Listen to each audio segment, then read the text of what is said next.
یمن کا بھیانک کنواں۔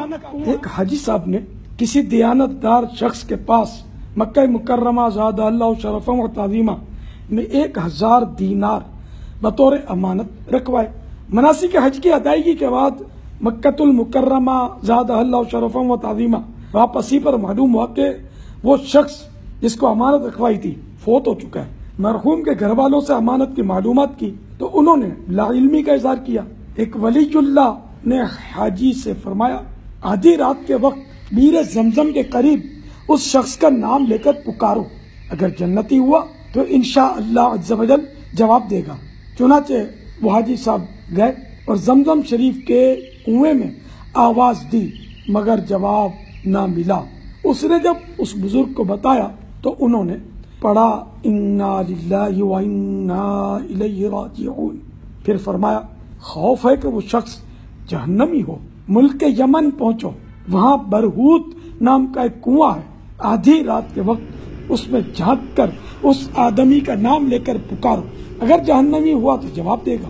چنانچہ اس نے ایسا ہی کیا، اس نے جواب دیا تو حاجی صاحب نے پوچھا میری امانت کہاں ہے؟ اس نے کہا میں نے اپنے گھر کے اندر فلاں جگہ دفن کی ہے، جا کر کھود کر حاصل کر لو۔ پوچھا تم تو نیکی کے حوالے سے مشہور تھے، پھر یہ سزا کیسی؟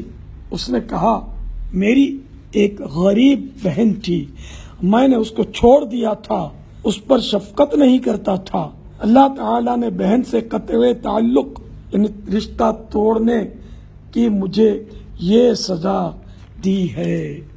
اے عاشقان رسول، بیٹا بیٹی، والدین، نانا نانی، دادا دادی، بھائی بہن، خالہ ماموں، چچا پھوپھی وغیرہ رشتہ دار ذوی الارحام کہلاتے ہیں۔ ان کے ساتھ بلا اجازت شرعی تعلقات توڑ دینا قطع رحمی کہلاتا ہے۔ قطع رحمی حرام اور جہنم میں لے جانے والا کام ہے۔ اللہ کے محبوب دانائے غیوب منزہ عن العیوب صلی اللہ تعالی علیہ وآلہ وسلم نے فرمایا قطع تعلق یعنی رشتہ داروں سے رشتہ توڑنے والا جنت میں نہیں جائے گا۔ یہ حدیث پاک بخاری جلد 4 صفحہ 97 پر ہے۔